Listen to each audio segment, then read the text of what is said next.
आपके सामने प्रमाण बैठे काशी में, घाटों में पड़े रहते। ये एक मात्र एक महादेव जी की कृपा से यही ऐसे थे जो इस पेट में अन्न डालते थे, नहीं तो ऐसे सेतुआ मिल गया इतना इतना कि अगर फूंक दो तो उड़ जाए, और एक दो बर्फी मिल गई और उसी में दिन कटते थे। तो एक दिन तुलसी घाट में बैठे थे, ये आए, एक दोना भर के संकट मोचन का प्रसाद लेके और सामने रखा और कहा बाबा, तो हम कहा हमें क्यों दे रहे हो?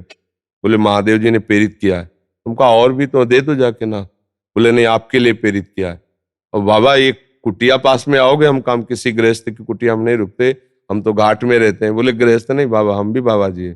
तो हमें पहले था कि लाल कपड़ा ही बाबा जी होते हैं सन्यासी तेला। तो अब गए तो गंगा जी के ऊपर बिल्कुल कुटिया की, अगर छलांग लगाओ तो गंगा जी में जाओ, वहां बहुत सुंदर ऐसे। तो बोले बाबा हम तो दिन भर सेवा में रहते हैं, आप एकांत में पड़े रह सकते हो। हमका बढ़िया है, कभी घाट में कभी की कुटिया में। अभी इनको रोटी बनाना ज्यादा आता नहीं, क्योंकि बिहार का शरीर, तो कहते बाबा तहरी बना के हम तुम्हें पवा सकते, रोटी दाल की कभी कभी हफ्ते 10 दिन में रोटी दाल, तो इतनी बनाते तहरी, इतनी। और ले आते, सब पा जाते, क्योंकि 2 दिन 3 दिन 4 दिन जो मिला। अच्छा, अभी अकेले संकट मोचन में सेवा करते, वहां डलिया भर के मिठाई लाते, पवा दिए, 3-4 दिन के लिए छुट्टी बाबा की मतलब माँ की तरह इसने सेवा की। अब जैसे हम घाट में पड़े, धीरे से गए, पैर से दबाने एकदम, बाबा मिठाई लाए, थोड़ी पा लीजिए, ऐसे ऐसे। मतलब काशी का जो जीवन है, हाँ, काफी महादेव जी ने, अन्नपूर्णा ने इनको प्रेरित करके सेवा में लगाया।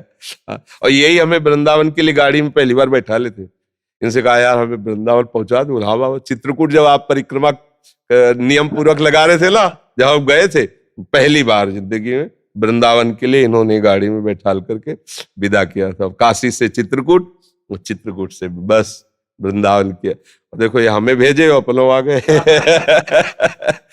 चित्रकूट में कुटिया बनाए थे, वृंदावन बात। श्री रमेश महाराज जी, आप स्वामी ब्रह्मानंद जी महाराज प्रेम प्रकाश आश्रम है अजमेर से, वहाँ आप संत भगवान वहाँ सेवा में करते हैं और ये सारे वहीं सेवा करते हैं और वहीं आपका रोज सत्संग सुनते हैं महाराज जी। 200-300 लोग आपका सत्संग सुनते हैं। आपसे 2 शब्द आशीर्वचन के रूप में मांग रहे हैं कि हम आगे का मार्ग कैसे प्रशस्त हो। देखो हमारा फंसाव कहाँ है? चिंतन में। ना हम कभी बंधे थे, ना हमें कोई बांध सकता है। जो हमारा स्वरूप है, किसी भी मार्ग का पथिक हो, जो हमारा स्वरूप है वो अविनाशी है, निर्विकार है, कोई बंधन उसे स्पर्श ही नहीं कर सकता। हम बंध गए हैं गलत चिंतन से, शरीर को मैं मानकर, भोगों में सुख बुद्धि करके, शरीर संबंधियों में रिश्ते नाते की ममता की भावना करके यहाँ फंस गए हैं। इतना फंसाव है। किसी ने हमें नहीं पकड़ा आज तक, हमने पकड़ा है। हम विषय को पकड़े, हम व्यक्ति को पकड़े, पद को पकड़े, सम्मान को, अपमान को, निंदा को, हम जो जो पकड़ते जा रहे हैं उसमें बंधते जा रहे हैं। अब हमें होश आया है गुरु कृपा से कि मुझे मुक्त होना है, मुझे हटना है। तो अब अंदर से गुरु प्रदत्त नाम और मंत्र में ही हमारा चिंतन बना रहे तो ये सब चिंतनों को नष्ट कर देगा। चिंतन नष्ट हुआ कि भगवत प्राप्ति हुई। अब बस इतना हमें 24 घंटे प्रयास रखना है कि जो गुरु ने नाम दिया है, जो मंत्र दिया है, वो भूलना नहीं है। बस इतनी खास बात है सब साधना में, सब संप्रदायों की, चाहे जिस मार्ग का पथिक हो। मूल बात है मोक्ष मूलम गुरु कृपा। मोक्ष का मूल गुरु कृपा है और गुरु कृपा का स्वरूप है उनके वचन, जो उन्होंने हमें मंत्र दिया है, उपासना दी है, जो मार्ग बताया है। चुपचाप हमें उसका चिंतन करते हुए चलते रहना, इसी से बात बन जाएगी। अगर हम प्रभु का नाम जो गुरु ने दिया है उसको निरंतर जपें तो कुछ दुर्लभ नहीं है। अगर बाहर से हम भागवतिक क्रियाएं कर रहे हैं, वो अंदर से चिंतन हमारा संसारिक है, तो अभी काम बना नहीं और काम बनेगा भी नहीं। अंदर से चिंतन प्रभु का होने लगे, भले संसारिक क्रियाएं हो, तो काम बन जाएगा पक्का। ये आंतरिक बात है। भगवान ने अपनी प्राप्ति की बात को जहां कहा है तो वहां बस 2 बातें बहुत जोर की कही हैं। मयि मन आदत सो है, मई बुद्धि निवेश है, निवेश से मयि अतऊर्ध्वम न संशया। तुम अपना मन और बुद्धि मेरे में समर्पित कर दो, बस इतनी खास। समर्पित का कोई वस्तु तो है नहीं कि उठा के रख दे। मन का काम है मनन करना, बुद्धि का काम है निश्चय करना। निश्चय बुद्धि से कर लिया कि हरि गुरु के सिवा मेरा कोई नहीं, ये बुद्धि का समर्पण। और मन का काम है मनन करना, तो गुरु के वचनों का मनन करना हो गया मन बुद्धि का समर्पण। भगवान कहते हैं निश्चित तुम मुझे प्राप्त हो जाओगे।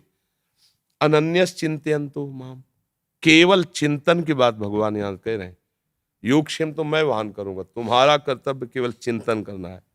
तो बस जो गुरुदेव ने दिया वो अमृत शब्द है, उसका मनन करते रहो। कोई न कोई मंत्र, कोई न कोई नाम गुरुदेव देते हैं सबको, बस उसी का मनन करते रहो। सबके प्रति भगवत भावना रखे बिना ममता हो ही जाती है। जहां जिस विषय में ममता होगी, जिस व्यक्ति में ममता होगी, वही हमारे चिंतन को काट लेगा।